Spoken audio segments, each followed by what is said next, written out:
Welcome to the Dose of Good podcast, where we celebrate good people and organizations working to make the world a better place. It can be easy to get caught up in the bad things going on in the world and forget about the good happening all around us each and every day. I'm your host, Erin, and I want to share these stories with you and give them the attention they deserve. I hope this podcast educates and inspires you and maybe even motivates you to share a dose of good in your community. Now let's get into today's episode.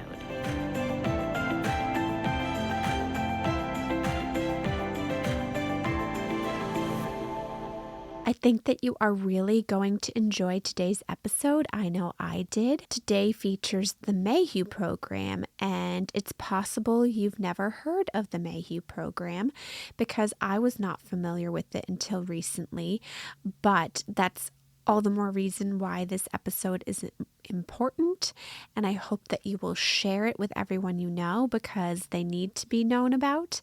They are doing incredible things for young boys in the state of New Hampshire. I speak with Peter Saliba, their executive director, as well as their engagement manager, Laura Brusseau, and I will let them tell you all about the Mayhew Program and the incredible work that they are doing.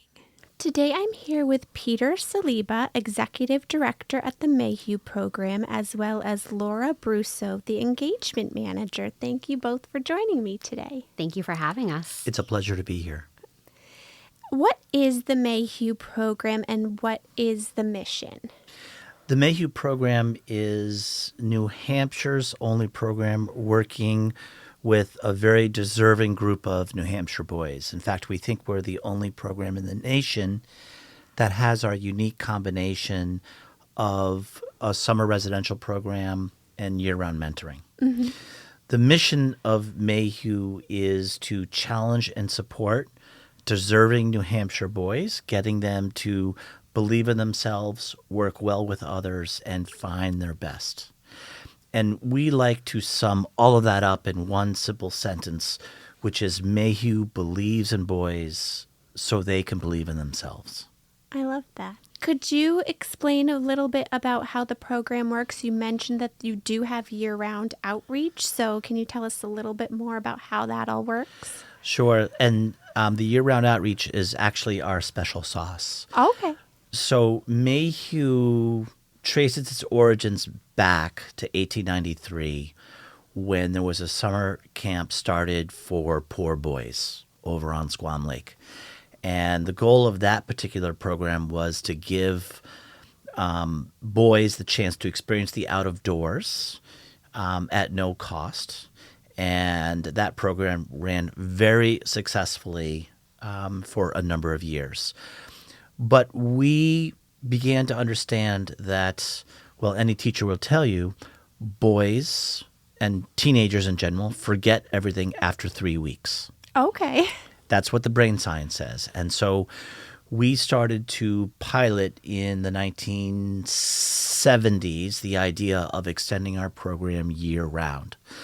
So Mayhew's secret sauce, again, is the fact that we bring our boys to camp for that 3-week summer residential experience. And then during the school year, we also meet with them at least once a month to reinforce the values that we have at camp, but also to check in on them, making sure that they have enough food to eat, a place to live. Are they doing their homework? How is their family? How are their friends? And it's this summer experience with the constant reminders at least once a month that allows us to really challenge and support boys to get them to high school, to get them to a point in their lives where they can really be successful. The program is divided into 3 separate phases. The first phase for the first 2 years of a boy's time at Mayhew, ages basically 10 through 12, involves a summer camp experience and then the year-round mentoring. That's stage 1, called our island phase. The next phase, called our link-up phase, the boys ages 13 to 16, They will come for a 1-week wilderness program where they travel throughout the state of New Hampshire with a curriculum focused on leadership and self-sufficiency. And they also participate in the year-round mentoring program during the school year. And then our final phase, called the Extenders, are our boys who are between the ages of 16 and 18. And at this phase, there's no discrete summer program for them, but they're eligible to come and work on the island, work as a counselor or a member of our staff. And the goal during the Extenders portion of our program is to prepare for life after high school. And so that's how the program works. It works really well. The graduation rate for our profile of boy is 68% in the state of New Hampshire, but there's a better than 90% chance that a Mayhew boy makes it to graduation. Oh, wow, that's great. So we're doing something right. Yeah, definitely. Sounds like having that monthly check-in would be very beneficial because, when they're in the camp, they have that camp environment, but then when they go back to their home and their usual routines, I could see how having that check-in reminder would be a good thing. And also just knowing that someone is there supporting them all year round, that kind of thing. So You're touching on something that's really important to us. When the boys are on the island, it's the first time they've been surrounded by people just like them. Mm-hmm. And they become these wonderful, goofy, unpredictable 10-year-old boys. It's the most wonderful thing in the world to see. That magic is lost when you step off the island. Sure, yeah. And that constant reminder of having that visit with one of our workers brings it back. And then the other piece that's important is most of these visits happen in pairs or in threes.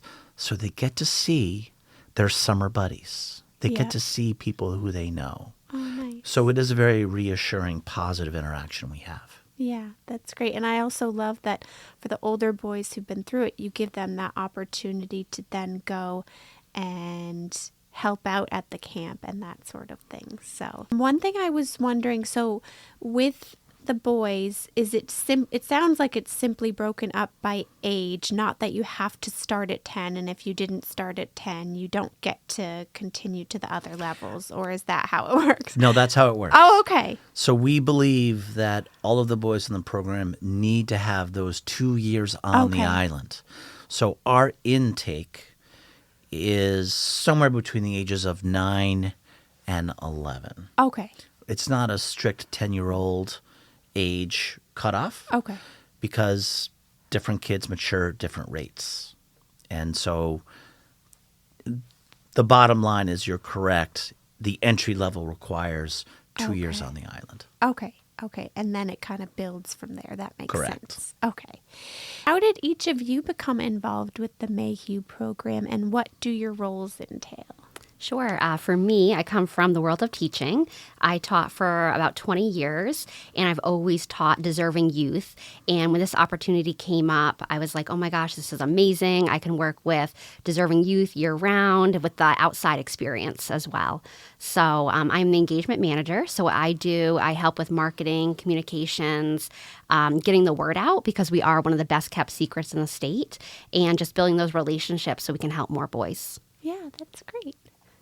And I also came from the education world. I was a 30-year teacher, coach, administrator in residential schools throughout the United States and the world. And I had heard about the Mayhew program from my predecessor about 8 years ago and said to myself, aha, that would be a really cool job. And so when my predecessor retired, I applied for the position, and I was lucky enough to be chosen. My role as the executive director is there's really three primary roles. The first is supervision of the program and responsibility for everything that happens. And the second piece is making sure that we are raising the funds that we need to operate. So there's a fundraising component. And then the third piece is I'm responsible for the governance of the organization, meaning making sure that our trustees and our constituents and our clients are all aligned with the mission of the organization. Just one thing I wanted to make clear for the listeners as well. So we talked about the age and who can enter as far as age-wise, but how does one apply, and two, how do they know if they're qualified to apply? Great question. So we work very closely with guidance counselors. Okay. We also work closely with DCYF, the foster care system, CASA. We have amazing community partners. So they know what we're looking for. What we look for are boys that are at or below the poverty line, and they live in non-traditional households. And what we mean by that is maybe they live with a grandparent, an aunt, an uncle. Maybe they live with a single parent. And many of our boys, not all, but they may have a history of incarceration in the family, substance misuse, mental health disorders. So between the guidance counselors and our community partners, they'll reach out to us. And then there's an application process where we interview the boy and the parents or guardians. And we can only actually serve a third of the boys that apply because the need is so great. Sure. So there is a big process behind it, and an interview and a visit. Okay. And while we're on the subject of applying, is there a cost involved for the families or the boys, or how does that work? So there is absolutely no cost to the families that we serve. Okay. But we do have to raise quite a bit of money for our program. Right. On average, it costs about $7,500 per boy in our program for the year. Okay. And that includes the summer camp experience and the year-round mentoring. All right. Good for people to know. Thanks. Yeah. And what that means is our budget is about $1.7 million a year. So we raise roughly $900,000 from individuals. We also, for the remaining portion, about half is divided between foundations. And then we also have an endowment that was established for the longevity of the program, and we draw interest off of that. A key component of our fundraising is we do not accept state or federal money. Oh, okay. So this is all privately funded. There's a small exception because all of our boys are at the poverty line or below, so we get some money from the USDA for school lunch. Okay. But really, it's part of the great New Hampshire tradition of not relying on the government, of private individuals coming together to make sure an organization like Mayhew happens. You've kind of already touched on some of this, but are there any specific benefits of the program that you'd like to share, as well as maybe some goals that the boys have to reach by the end of their time at Mayhew? I'm going to take your question in sort of the reverse Sure, order. no problem. Yeah. One of the things that attracted me to Mayhew is the fact that we do not define success for our boys. Okay. And Laura and I are both coming from educational environments where a four-year college was the destination. Sure, yeah. But that's not the destination for everybody. And so for our boys, we actually help them select what their goals are once they graduate from high school. Okay. And for some, it is the four-year college. For some, it's tech or trade school. It might be military service, or it might be simply getting an apartment, a car, and a job. Sure, yeah. And so we don't impose a definition of success on our boys, but we do ask them to define it. Okay. And so we do a lot of goal setting for our boys. For the actual curriculum of the organization, our curriculum has its basis in the four key values that we teach on the island, which are first, community. What are you going to do to make your community better? And then there's the idea of challenge, which is to make sure you are always doing more than you think you can do. Sure. And then there is a responsibility. You have a responsibility to yourself and to others. And then there's respect for other people, their ideas, where they're from in life. And so those four core values, which are introduced in the island phase, are emphasized for the entire 8 years that a boy is in our program. Okay. I think on a more granular level, as we go through the program, the island phase has very typical summer camp activities, including some others like climbing a ropes course and rowing, which are not at every summer camp, but those are things that we incorporate. Our links, having the leadership curriculum, is a focus at that level. And then for our extenders, it's about financial literacy. It's about getting your driver's license. It's about deciding what you're going to do after high school. At a high level, those are sort of our curricular goals at each one of those levels. Okay. That sounds great. And you mentioned some of the activities that they can do. Can you, and I'm sure every day maybe is a little bit different, but can you kind of take us through what maybe a day at camp would be like? Sure. New Hampshire is the birthplace of summer camps. Is it? I didn't know that. First summer camp was started in New Hampshire over on Squam Lake in the late 19th century. And so the traditional camp activities that you might associate with a camp are very much alive at Mayhew. Okay. So you wake up, you go to the dining hall, you have breakfast, and then we have something called work hour. Okay. Where you're doing chores around the island. And that might be splitting wood or cleaning up or moving brush or any sort of activity that gives back Okay. Yeah. to the community. An interesting note is our boys earn Mayhew money Oh, okay. if they do a good job during work hour, Yeah. and they get to spend it in the Mayhew store. I'll speak about that in a minute. Sure. But then after work hour, they will do their first activities of the day, which might be a choice between going fishing. It might be playing soccer. It might be playing softball, or it might be working in the art room. There's a list of activities that the boys all rotate through, and there's 2 activity periods, and then there's lunch. Okay. And then, of course, you have nap time. Really? Okay. Oh, yeah. Oh. And then you have 2 more activities, and then you might have an evening meal, and then usually the evening activity is a group when all the boys are together. Oh, nice. They're divided into 6 cabins Okay. of 7 boys each, and that forms the core unit of their experience. Okay. So that's a pretty typical day on Mayhew Island. The Mayhew store, the boys earn the money for the Mayhew store, and then the store opens up at certain times. And the boys can either spend that Mayhew money on various sundries and candy and stuff that you can buy, or they can save all of their money up until the end and purchase the coveted Mayhew sweatshirt. Oh, nice. And so this is the beginning of our financial literacy Okay, yeah. piece for our boys. Any funds left over, our boys donate to another organization.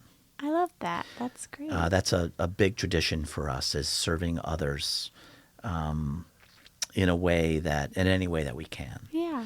So in a capsule, that's what happens on Mayhew Island. Okay, thank you. We mentioned about how you do your fundraising. Are there any big events or fundraisers that you hold that you want people to know about? Yes.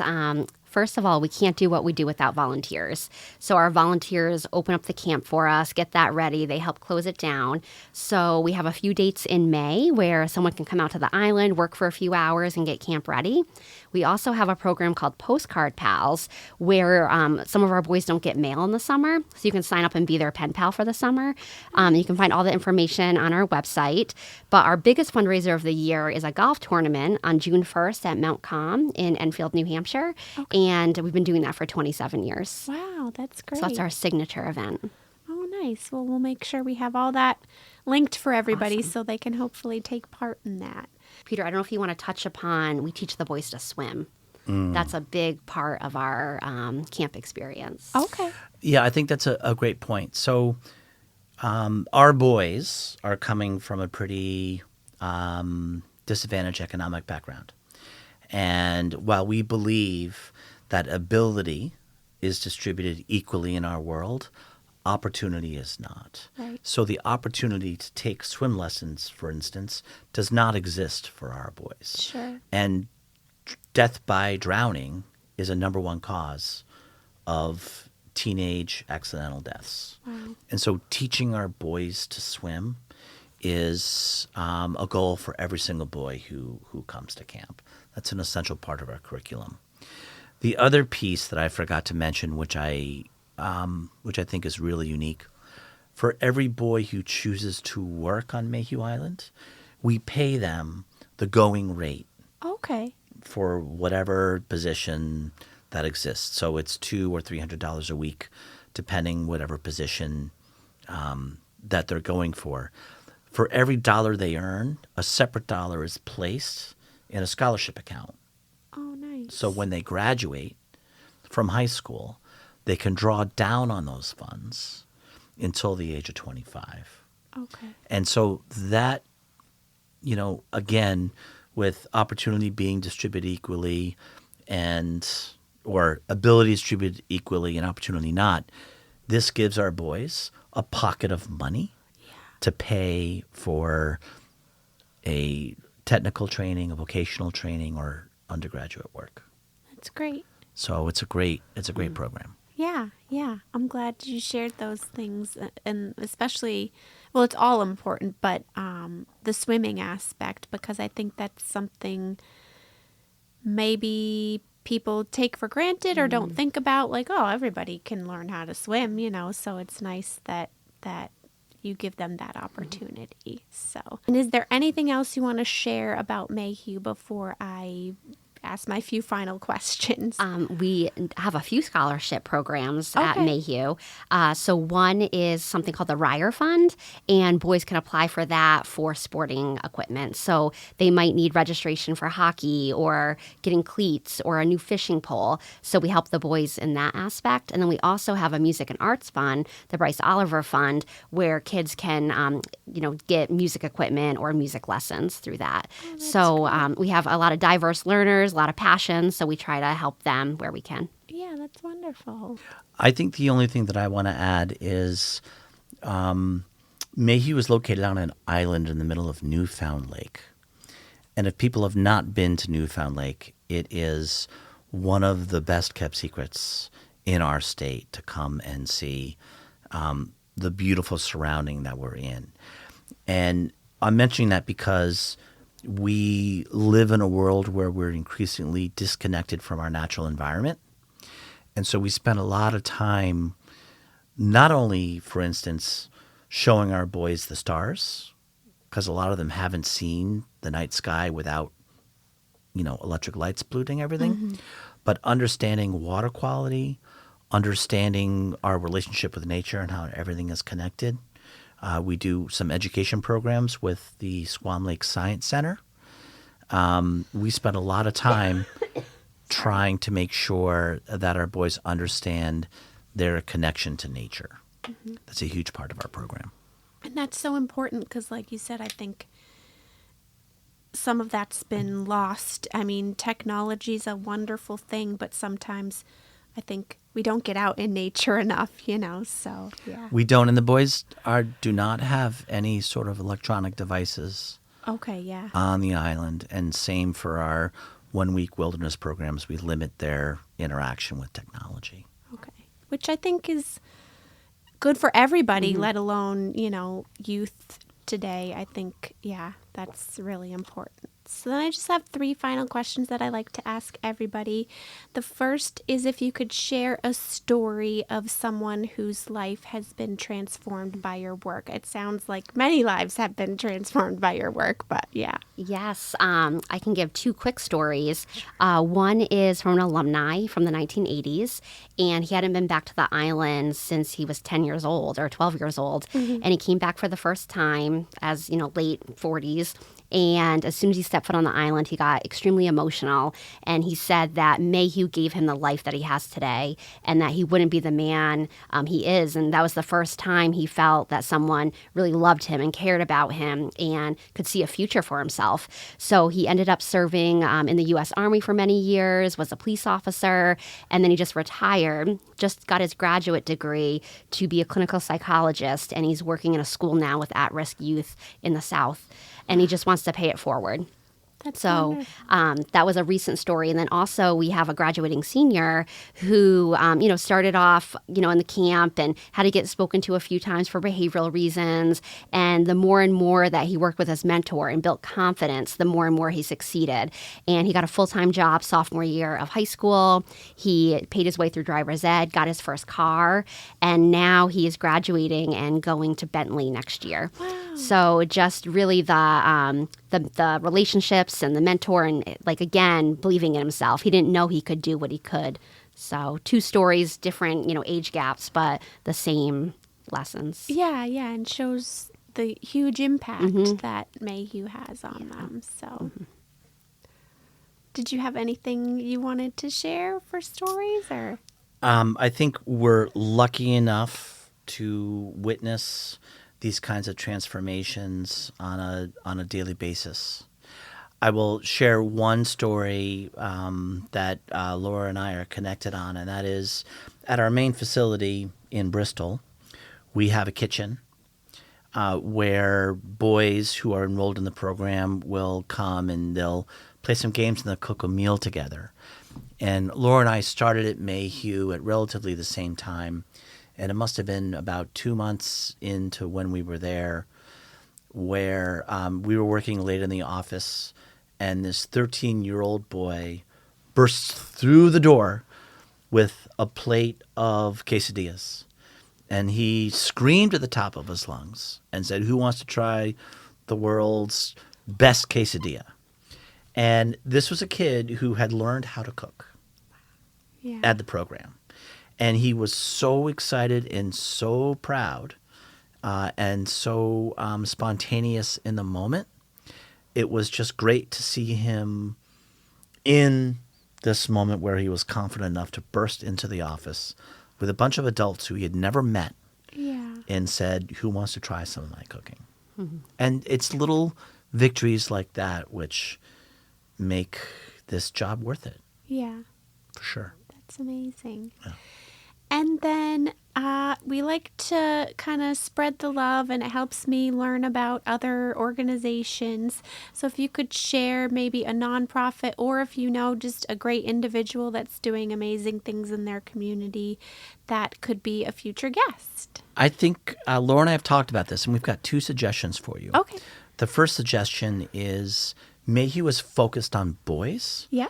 Because boys are certainly in a state of crisis now. Boys are the most likely to be expelled from school, most likely to commit suicide, and most likely to be homeless or food insecure. Mm-hmm. Okay, so we happen to be really good at boys, and we focus on boys. But there's a sister organization for Mayhew called the Circle Program. Okay. And they don't serve the same exact catchment area that we do. They got off the ground in the early 1990s, and so they're just in the process of growing. Sure. They're centered in the area of Concord and north of our state. But the Circle Program and their executive director, Beth, they're definitely worth interviewing and highlighting. They're doing amazing work. And then the other organization, of course, is CASA. I did just have them on. It hasn't Marty come Sink? out yet. So it wasn't Marty. She referred me to a volunteer of theirs. Okay, great. So CASA's already on your list. Yeah, so it's actually the next episode to come out. It comes out next week. It just hasn't really, but they were the last interview I did. So yeah, and they're amazing. They are amazing. There's a lot of crossover between CASA and Mayhew. We serve the same kids. Mm-hmm. So I'm glad they're on your list. So look up Circle. Okay, I will. Thank you. All right. And then the last question is, what does kindness mean to you? And can you share an example of kindness that you've experienced or witnessed? If it's through Mayhew, great, but it could also just be in your daily life, something that has happened. So. I definitely think that kindness transforms the world, the butterfly, effect. But I see kindness every day with our Mayhew boys. So when our outreach workers are working with them, they might have a 10-year-old boy and a 17-year-old boy that they're on a visit with. And you can just see the 17-year-old boy, in a sense, as a mentor to that 10-year-old boy and just teaching them how to play guitar or teaching them how to fish along with our mentors. But just the kindness of our older boys to our younger boys, we see all the time. That's It's really awesome. nice. Yeah, I love that. There's this empathy that our older boys have with our younger boys, which is amazing to see. And for me, kindness definitely falls into that category of that feel-good moment where people are treating each other with dignity and respect. But there's also a moment of kindness that helps guide the culture of the organization. And I was sitting at lunch with a group of our campers last summer. And at Mayhew, at the lunch table, we have all of these rules where you have to try everything that's on your plate. And if you do that, you become dessert eligible, we call Okay, it. yeah. Okay. And the word eligible coming out of the mouth of a 10-year-old kid is usually pretty interesting to hear Yeah. them pronounce that. And I remember this one brand new camper, it must have been the first or second week of camp. He could not pronounce the word eligible. Okay, yeah. And for a whole variety of reasons. And one of our counselors, who's also a Mayhew boy, he said, "It doesn't matter what it sounds like. Just let it out. Just go ahead and say the way that you think it should be said." Because the boy was embarrassed Yeah. about saying eligible. And that moment for Jason, the counselor, to say, "It's okay, just be who you are," that was such a great moment of kindness between our boys. Oh, yeah, definitely. Well, thank you for sharing that, and thank you for letting everybody know about the Mayhew program. You're doing incredible work and having a very positive, significant impact on boys, and I thank you for all you do. I really appreciate it, and thank you for being here today. We appreciate the chance to be here. Thanks for inviting us. Yeah, you're welcome. I hope that you enjoyed today's episode and learning more about the Mayhew program. Thank you again to Peter and Laura for sitting down with me and teaching all of us about the organization and all the incredible work that they are doing for young boys and to help them thrive. I hope that you will check them out. See about donating, volunteering, or like I said, just getting the word out there that they are available. As always, follow Dose of Good Podcast on TikTok, Instagram, and Facebook. You can also subscribe on YouTube and where you listen to podcasts. If you could leave a rating and review, that would also be much appreciated, as that helps to get the podcast more known and out to more people. And again, just sharing with those that you know will also help to spread the word. And I greatly appreciate it. So do something kind today, volunteer, get involved in your community. And if you do, please tell us about it. Leave a comment on how you're helping your community, how you're volunteering, what organizations you're involved with.